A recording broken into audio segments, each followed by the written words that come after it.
La perspective d'un cessez-le-feu ou même d'une trêve à Gaza s'éloigne ce dimanche. La famine guette les Gazaouis. Les bombardements se multiplient dans le sud de l'enclave et les combats sont intensifs. Ils se rapprochent de la ville de Rafah, le plus au sud de l'enclave. Et parmi les nombreuses victimes à Gaza, énormément d'enfants. Beaucoup se retrouvent aussi orphelins. Selon l'UNICEF, ils sont plus de 17 000 à être orphelins ou séparés de leur famille. Isabelle Husson, Philippe Jacquemotte. Sama a rendez-vous chez le psychologue, le docteur Al-Sharif, qui a ouvert ses consultations bénévolement. Ici, on parle, on dessine, comme 17 000 autres enfants de Gaza. Sama a perdu ses parents.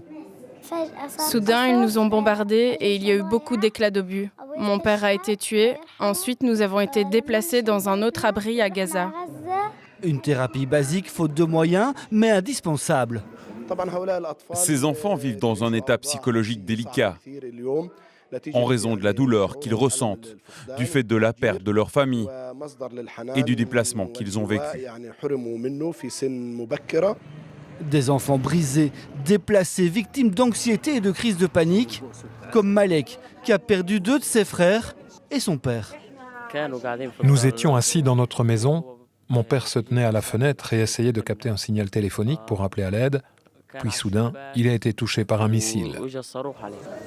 Tous les jours, les hôpitaux de Gaza accueillent des enfants blessés, privés des leurs, orphelins, livrés à eux-mêmes. Des hôpitaux qui ont même créé des unités spéciales appelées enfants sans famille. C'est là que se trouve Siam. Aujourd'hui, c'est l'anniversaire de ma sœur. Nous nous aimions beaucoup.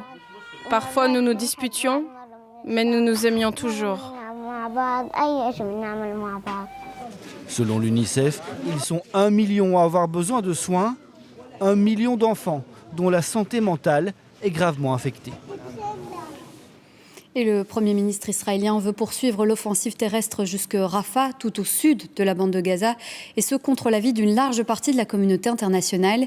Il affirme que c'est nécessaire pour ne pas perdre la guerre. Je vous propose d'écouter Benjamin Netanyahou.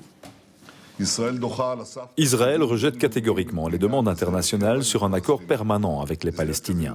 Un tel arrangement ne pourra être obtenu que grâce à des négociations directes entre les parties. Israël continuera de s'opposer à la reconnaissance unilatérale d'un État palestinien. Une telle reconnaissance, après le massacre du 7 octobre, accorderait au terrorisme un prix majeur, un prix sans précédent, et empêchera tout futur accord de paix.